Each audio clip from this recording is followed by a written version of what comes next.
Day to defend those who can't defend themselves.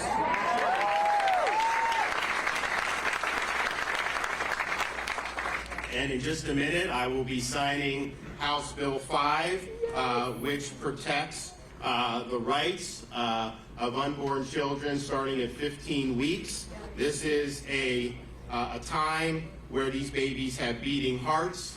They can move, they can taste, they can see, they can feel pain, they can suck their thumbs, and they have brain waves. And so this will represent the most significant protections for life that have been enacted in this state in a generation.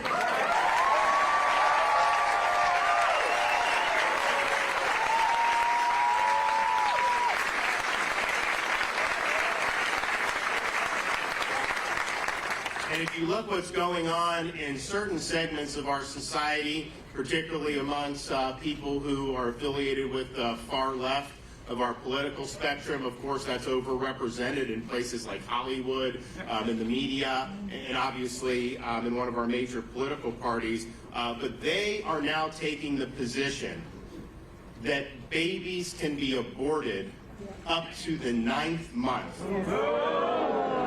Literally, you can go back for you parents, and those are some of the most significant experiences of my life, to hold your child for the very first time. What they would say is, parent holding that child, if you just go back a day or two, then you would have been able to snuff the child out entirely. That is just fundamentally wrong. That is infanticide. And that has no place.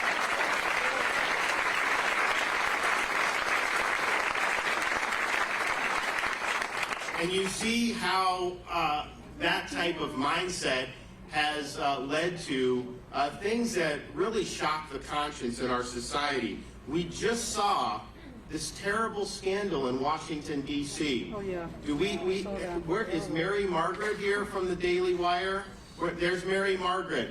She did this great expose. They found all these remains of babies, and they found 5 who were basically infants, premature they would have been, but they would have been able to survive, outside the womb. And yet Washington, D.C.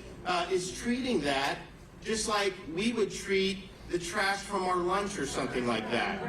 It's really horrifying to see that that could go on in our country, but particularly in our nation's capital. And so that is callous, that is wrong, and I want to thank her and Daily Wire for exposing that.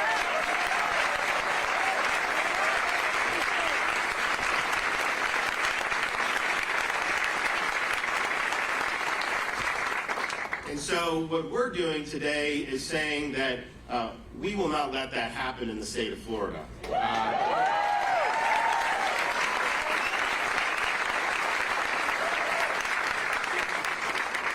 As I said, the bill today will provide protections for unborn children from abortion when the child reaches 15 weeks of gestational age. Of course, these are babies that have heartbeats and that can feel pain and can move, as we said. The bill also expands fetal infant mortality review committees across the state, which engage medical professionals and communities to review infant mortality cases and recommends reduction efforts tailored to their communities. Nearly half of Florida's counties are currently not represented within a review committee, and data shows that mortality rates are higher in these areas. So this bill appropriates funds for up to 11 more of these fetal infant mortality review committees to cover the entire state.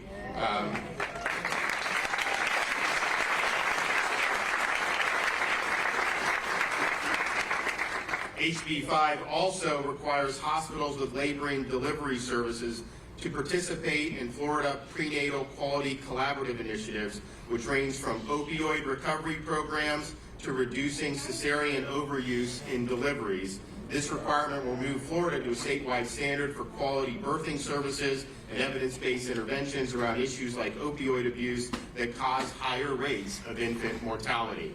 So we are viewing this in terms of protecting life as something that we see through. Really, if you look at what we've done this week, we're promoting fatherhood in Florida.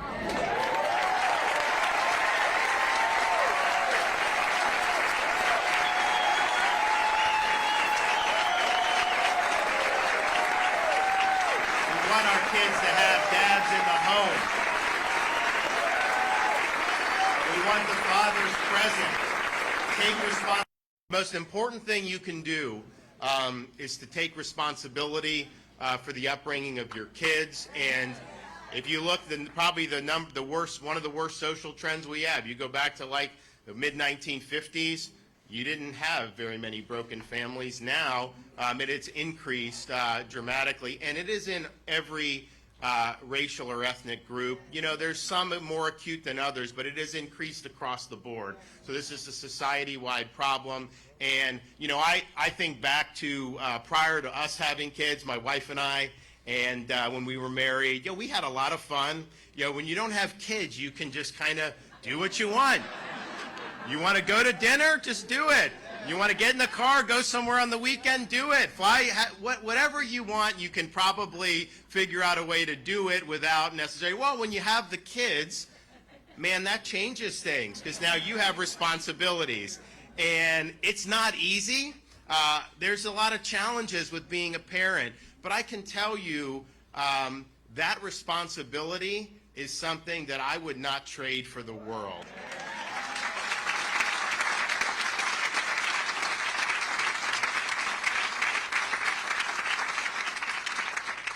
We have 3, 5, and under, and when we signed the fatherhood bill on Monday, which was really great work by Speaker Sprowls leading the effort, we I had my 5-year-old Matt. She's an old pro at this. She's come to a lot of stuff with me. But my 2-year-old Mamie, it was her debut of being able to go to work with Daddy, and so she did. So, but so we have 3, and people will tell me, like, oh man, I see you all around the state, you're working hard, you got to go home and get some rest. And I just want to let people know, when I'm at home, I am not resting.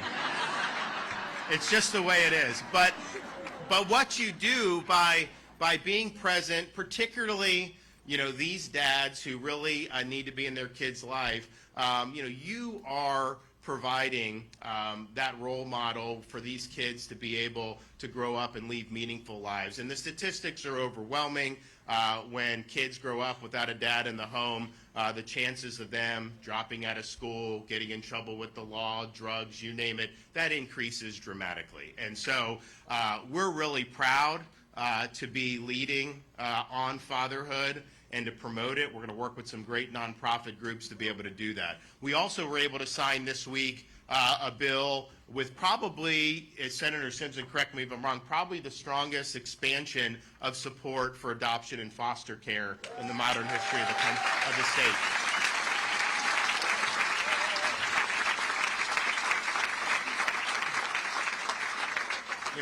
We believe that everybody counts.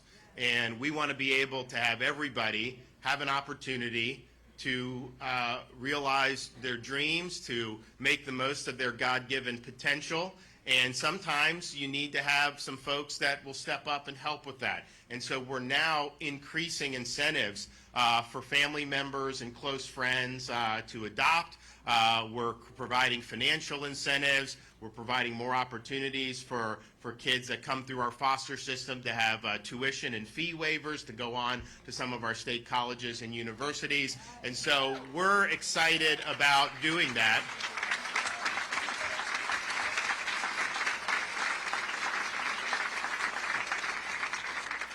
And we believe that that all these kids deserve an opportunity. And so we're not just giving lip service to that. We're actually signing legislation and we're putting money behind these ideas. And so I think it's been a really exciting week. And then, of course, to be able to sign the bill here today is really, really meaningful. I mean, I think that just for all you parents out there, particularly parents that are relatively more recent, when I was born, they didn't necessarily have all the stuff where you can see and chart the progress as the baby develops, in the mother's womb. But this is really meaningful, and I want to thank all the legislators who had so much to do with this. It's a statement of our values that every life is important.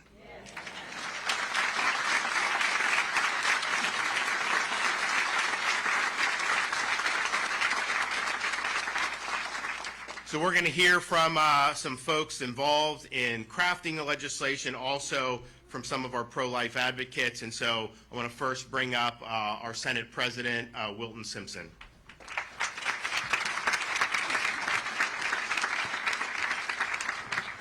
Thank you, Governor. And I love to hear about the governor's children. I've heard that story a couple times now. And if you get to live to be old enough, then you have grandchildren. And the real fun begins. You know, this has been a transformative week. Our governor has signed into law 3 bills that will change lives and save lives in this state. Amen. How about that, right?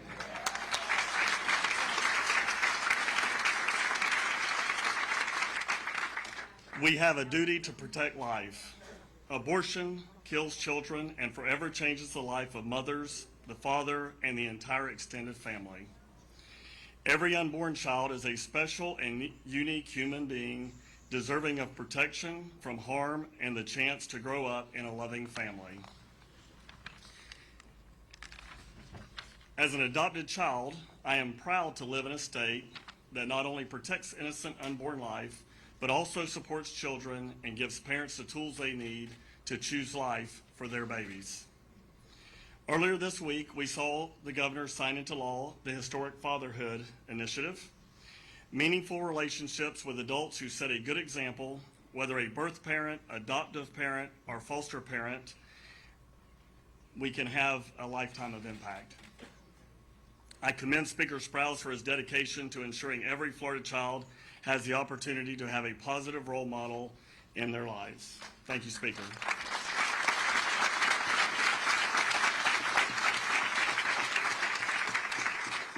Also, our governor signed into law increased benefits for foster families and caregivers that are not relatives this week. When I was growing up, we also had foster children in our home, so it's something that was near and dear to my heart as we move through this legislation. Improving the level of benefits for family members and foster parents could mean all the difference when these folks are considering whether they can take in a vulnerable child. The earlier in life we can give children a safe, permanent home, the better opportunities those children will have for the rest of their lives. Government is a horrible parent.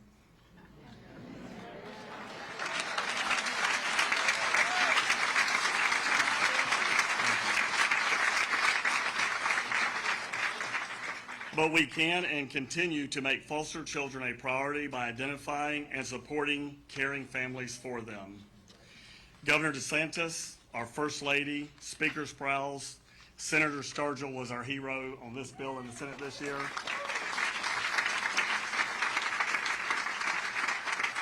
And other amazing leaders in this effort. I am tremendously grateful for their support of this pro-life policy reforms that children and young adults in this state. Thank you, Governor, and thank you for your work.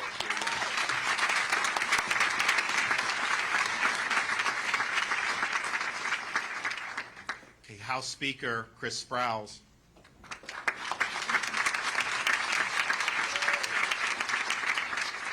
Thank you, Governor. What a day, what a week. Every child has the right to life.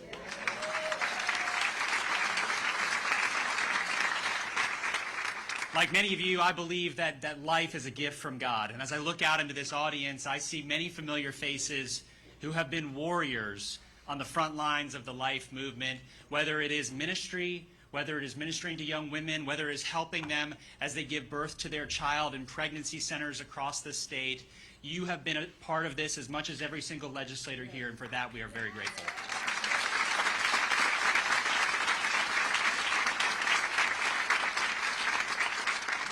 We are blessed to be Floridians because behind me stands the most pro-life governor in America.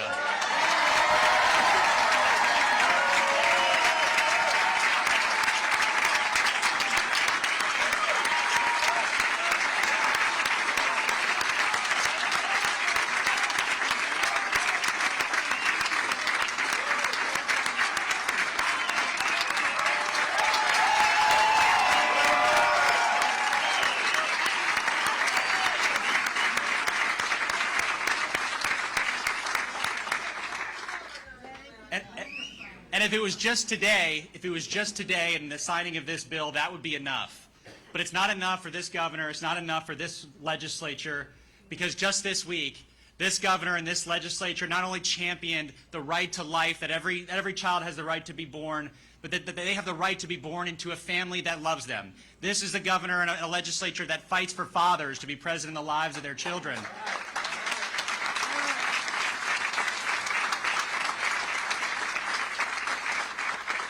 This is a governor and a legislature who understands that not every child is going to have the opportunity to be raised by their mother or their father, which is why he signed Senate President Simpson's vision about adoption and foster care to make sure that we're lifting up people who can serve as mothers and fathers to the children, to the forgotten and the downtrodden among us.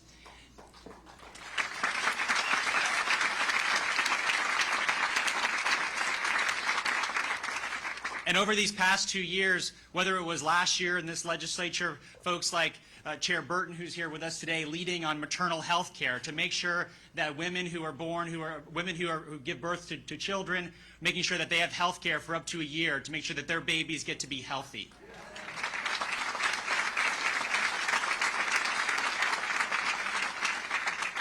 I want to thank Representatives Grawl, Senator Stargel, Representative Burton, Representative Persons Maleka. You know, in every legislature, in every bill, whether it's fatherlessness or adoption or foster care, you need warriors to lead the fight, and these women have been the tip of the spear.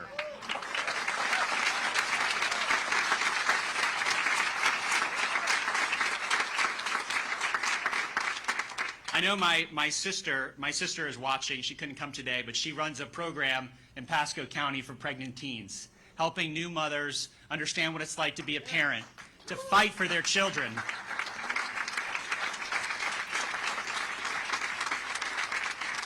And what we are doing here today, what the governor is about to do, is the legacy of each one of your fights. Each time that you have worked to save a child's life, each time you've helped a child who's been born be successful, to have contact with their parent, or to do well in K-12 education, all of that is a legacy that starts with life, and that is what we are doing here today. And the reality is, when you add up all those things, when you add up our commitment to life, this governor's commitment to fathers and adoption and foster care and new moms and making sure they're healthy, it all equals one thing, and that is this is the most pro-family governor and legislature in the entire United States of America. God bless you all.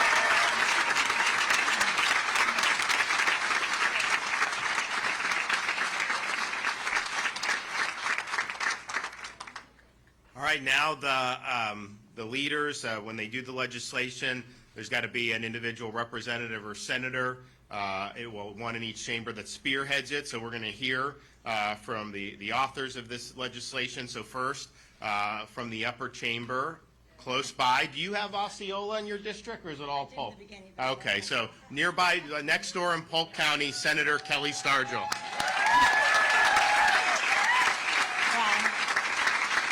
Thank you.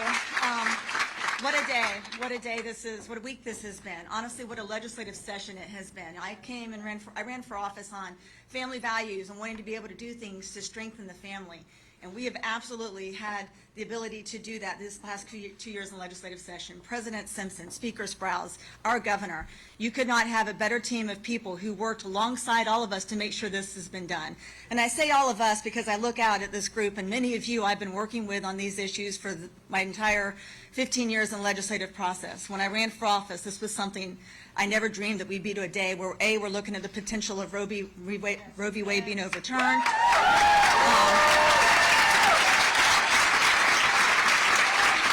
And that we're protecting the life of every single baby past 15 weeks of gestation. Obviously, hopefully in the future there will be no abortions, that babies will be wanted no matter when they're conceived.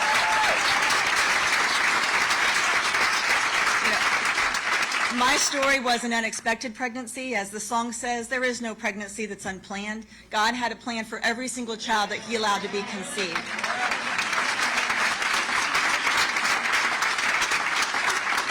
And what we as a society need to do is surround those families and surround those children and make sure that every one of those children gets to meet their maximum potential.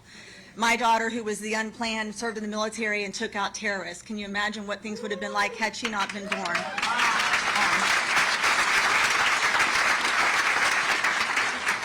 It's an amazing day. I can't thank all of you enough for your sticking through and the advocacy. And again, I can't thank the leaders that we have with President Simpson and Speaker Sprouse and our governor to make sure that this day came to fruition. Thank you all very much.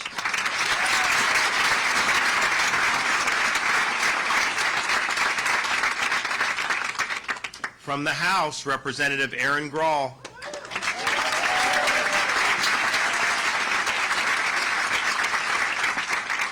Thank you to all of you for your advocacy, for your prayers, for the support that you give to pregnant women, to families. I too look out and see a lot of friendly faces. People that I know have prayed for me, have prayed for our legislators because you've told me, and I feel those prayers. The people that I know are praying every day to end the horrific abortions that plague our country. What you do saves lives. We all know that once a woman becomes pregnant, two uniquely independent human beings exist. Life remains a life, whether planned or unplanned. Life remains a life, whether wanted or unwanted. Life remains a life, whether in the womb or outside the womb.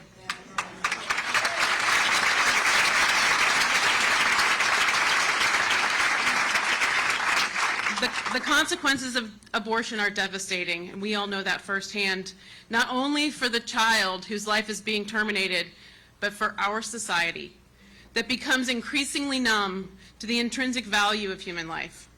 Abortion sanctions the killing of a child if a parent deems that child to be inconvenient. The message this sends to our children is reprehensible, and it's unacceptable. The reality of the Roe decision is that men on the Supreme Court proclaimed that women, in order to achieve equality with men, must be able to kill their own children. As a woman, I refuse to accept such a perverse version of equality.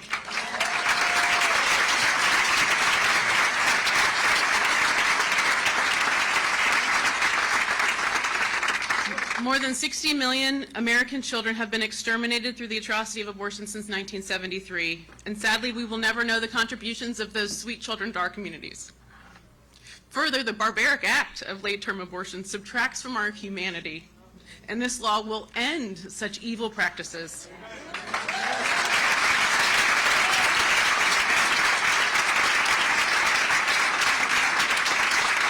I am proud to live in the great state of Florida, where we all stand up for children and families, where we value the dignity of all human life. Without a commitment to all life, nothing else that we do matters. The consequence of Roe versus Wade is that everyone in this room does love someone who has had an abortion or who has been touched by an abortion. But that doesn't mean we have to support abortion as an alternative to life.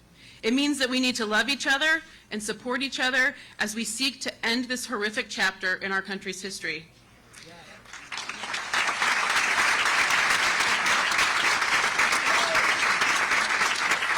Thank you to my family for their courage and support in the face of evil and hatred.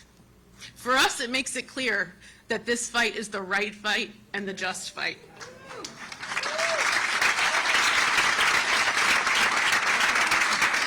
And I want to thank my colleagues for their courageous stand on this fundamental issue. Thank you to Chair Burton and Representative Persons Mullica for their leadership in the House. Thank you to Senator Stargel for being an incredible Senate partner and mentor on critical pro-life policies. She has led the fight for our most vulnerable, and her contributions to this state are profound.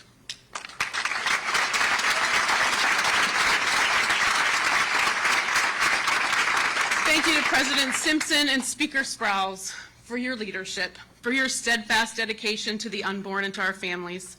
And finally, we are grateful to live in a state where our governor's commitment to the sanctity of all human life is unwavering. And for that, we are so, so grateful. Thank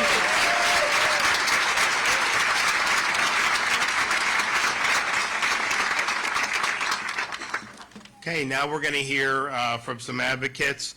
So I have Heather Barwick to start.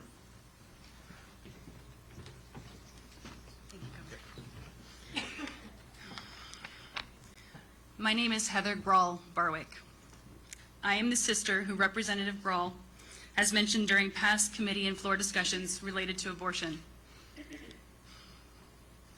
I am the person who she loves who has had an abortion. And let me tell you, she sure does get beat up on Twitter for sharing my story, but I want her to share it. I want her to share it because I want women and men who have been impacted by abortion to know that healing is possible.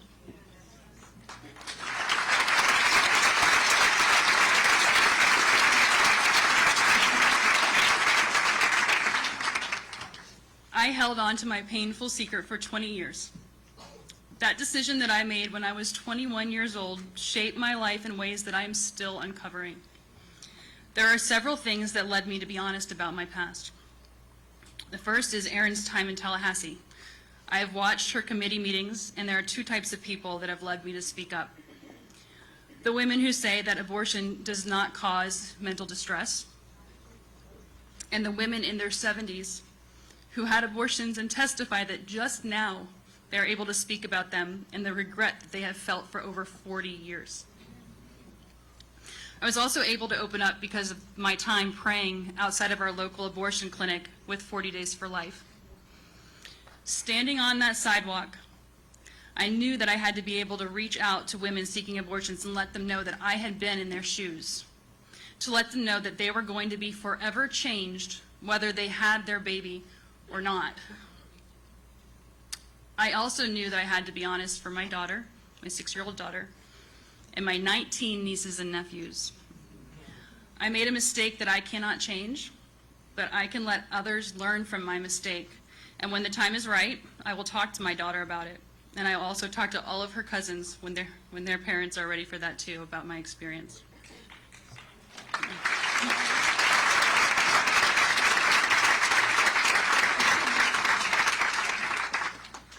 I've only been able to speak publicly about my abortion over the past 2 years, which has finally allowed healing to begin.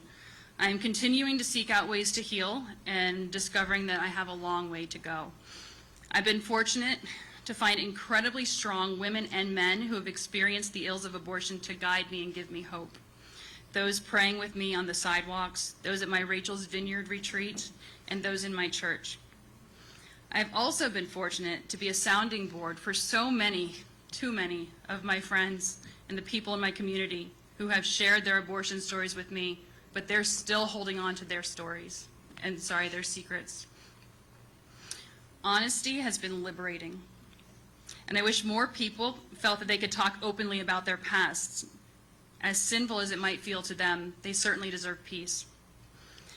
The bill that the governor is signing today, this bill will save babies. Yes.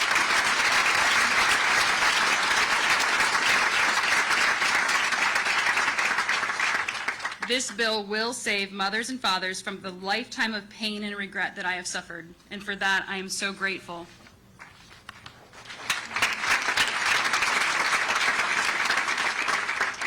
But this bill will not save all babies, which means there will continue to be women and men anguishing from abortion. And I hope that hearing my testimony today gives them courage and comfort. Comfort to know that they can experience healing and that they are not alone. There are a vast amount of resources available to women and men who have been affected by abortion. Please seek those out and free yourself. Please talk freely about the devastation of abortion so we can one day stop talking about abortion. Thank you.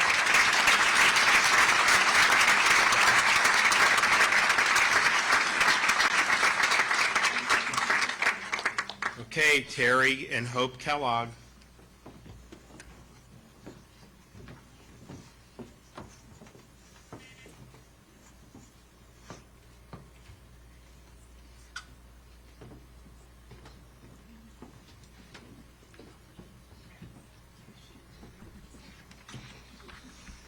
I'm Terry, and this is Hope. I want to tell you a little bit about how my daughter's life started. When Hope is an abortion survivor. When she was 10 and a half weeks gestation, that's the first trimester, her birth mother went and had an abortion at an abortion facility. And she left that day believing that she had had the abortion. And then, but God had spared her life, and she continued to grow in secret until she was 5.5 months, and then she felt movement, her birth mother felt movement, and then decided to choose life. And at that point, she chose adoption. and didn't know anything was wrong with her baby until she delivered 2 months early. Hope weighed 3 pounds, 6 ounces. She was delivered at 32 weeks. And she had a large injury to her forehead, back to her right ear, from the 10-week abortion, failed abortion, where the skull and the scalp had been cut and it was jagged, and her brain was exposed, and there was extra skin pushed down on one side, and that's when it came to light what had happened at the failed abortion from the instrument that was used. And Hope had many complications when she was born that God brought her through. That was 30 years ago. She survived, and then we came into the picture.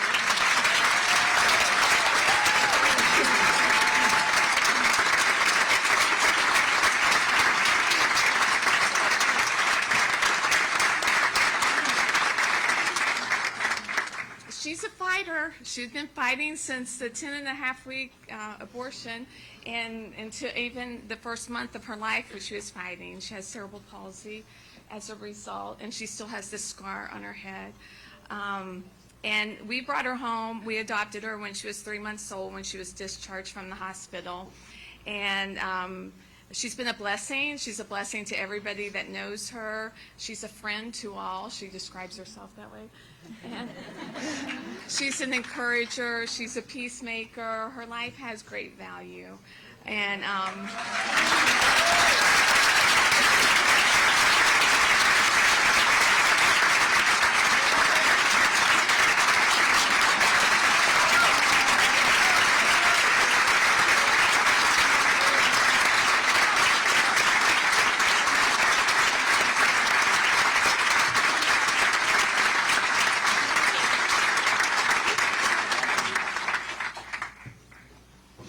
we love her, and she loves talking. She would want to be talking right now. It would be off topic, but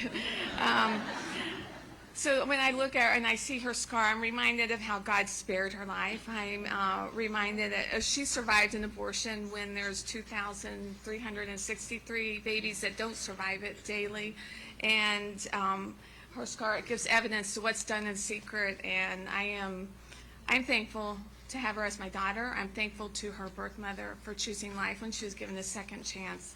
And I'm thankful. My heart is full to be here with all of you that have done so much to stand for life and be a voice for those that don't have a voice. And we're glad to be able to share our story too. And thank you for having us.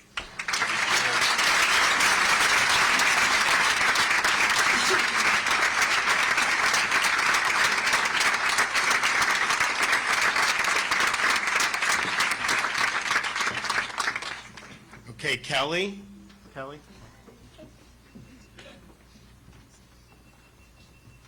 Hi, good morning.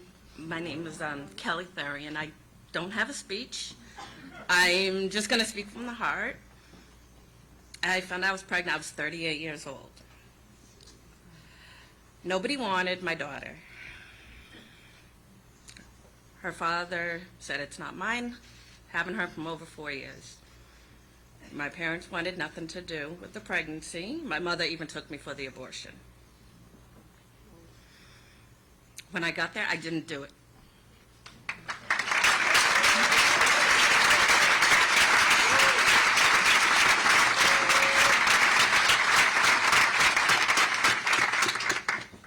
Instead, I opted for the ultrasound. I was 6 weeks, 6 days. I did everything by myself. I found out from J&J Pregnancy Center from my Healthy Start coach. I did all the classes by myself. I had nothing. I had nobody. You don't want to be out there begging. It's hard. But I did it. I was high risk because of my age. I did all the doctor's appointments by myself.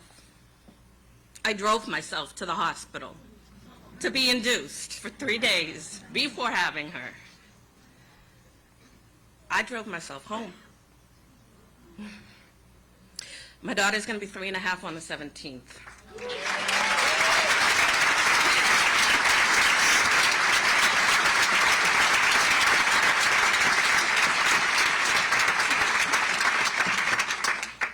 She's never met her father.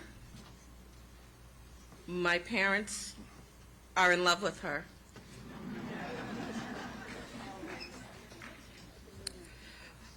There are options out there. Abortion's not it. I'll be honest with you. I was pro-choice. But you know what? When you get in that spot, and it's you personally, it messes with your mind. And I'm against it now.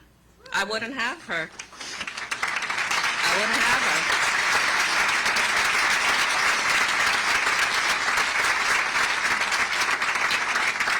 her. You know, people will say, oh, well, it's a mistake. She was a mistake. No. She was a surprise. Okay? A mistake or an accident, no. A surprise is something you weren't wishing for or you weren't expecting. I was told I couldn't have kids. Here I am. I'm 42. I got a 3.5-year-old. The kid knows what an octagon is. I don't even know what an octagon is. So she knows all her shapes, colors, everything by the time she was 2. I worked with her so much. So she's in school right now. She was going to come, but she wanted to do her Easter party, so. She's hunting eggs right now. That's fine. But thank you for signing this. Yeah. Thank you for having me up here. I really thought I was going to need an oxygen tank. I was going to fall on the floor when I saw all of you. But you guys are awesome. Did really good. Thank you, sir.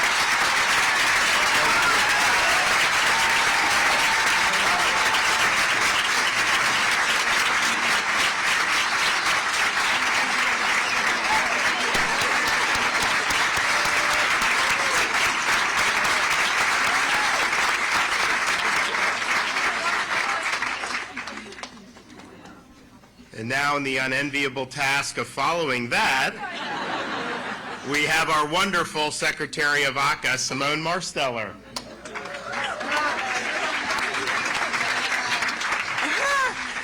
Indeed, there should not be a dry eye in the house right now.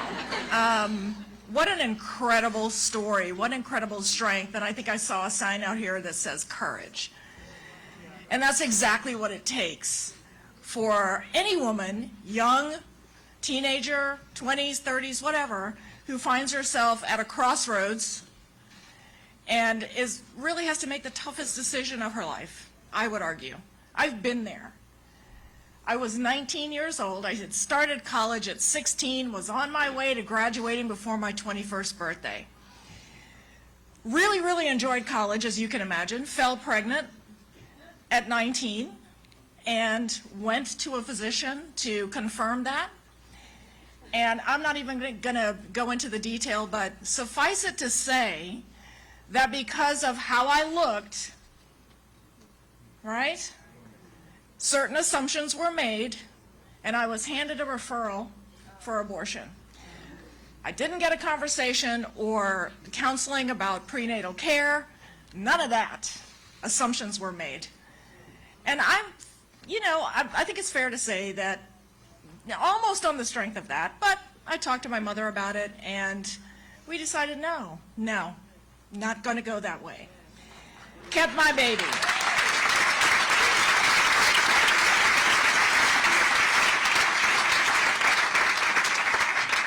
And for those who are mothers in the room, I enjoyed being pregnant. I enjoyed getting stretch marks. I loved it. Right? I don't like them too much now, but I liked them then. And when that yelling, screaming baby was born, and they laid her on my chest, and she fell immediately silent, I knew that I had done the right thing. Not that I had any doubts, but I knew at that moment that I had done the right thing.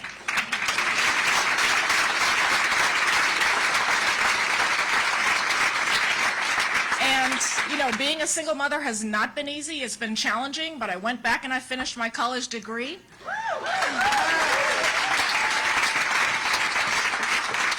I had to go on welfare to do it, but I did it.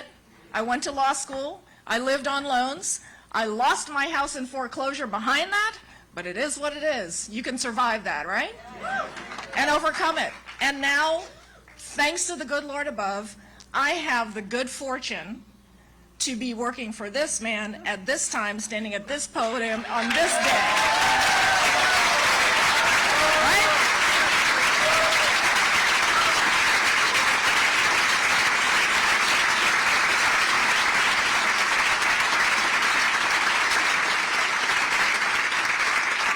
And if the only reason, the only purpose that I have on this earth was to have been the vessel for the child that came up through me to serve her purpose, then I am more than happy that that's my purpose in life. But one more thing, and I'll hand it back to the governor.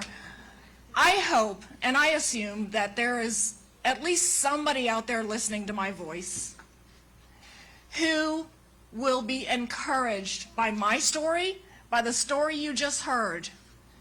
Don't listen to the narrative that people are trying to push on you. You're young, you need to do this because your life will be ruined, blah, blah, blah. That is not the case. There are people on this stage who are here to tell you to not believe that narrative. Make the choice, choose life, you'll be fine, and all will be well. Thank you.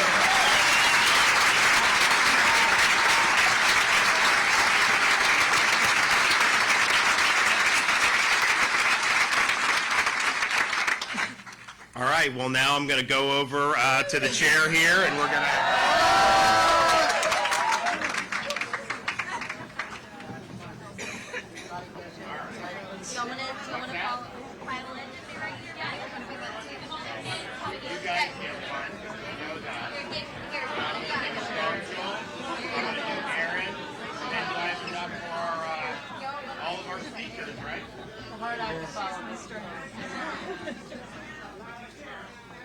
Today is the 14th?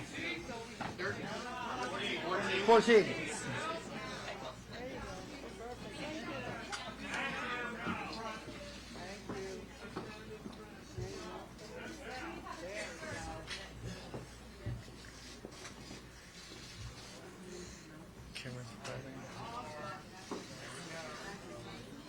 There you go.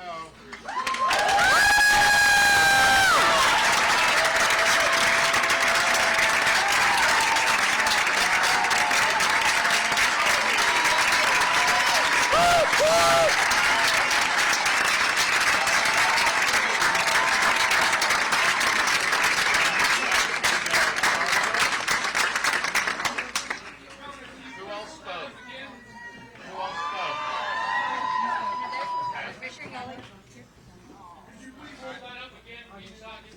Yeah. Silvio.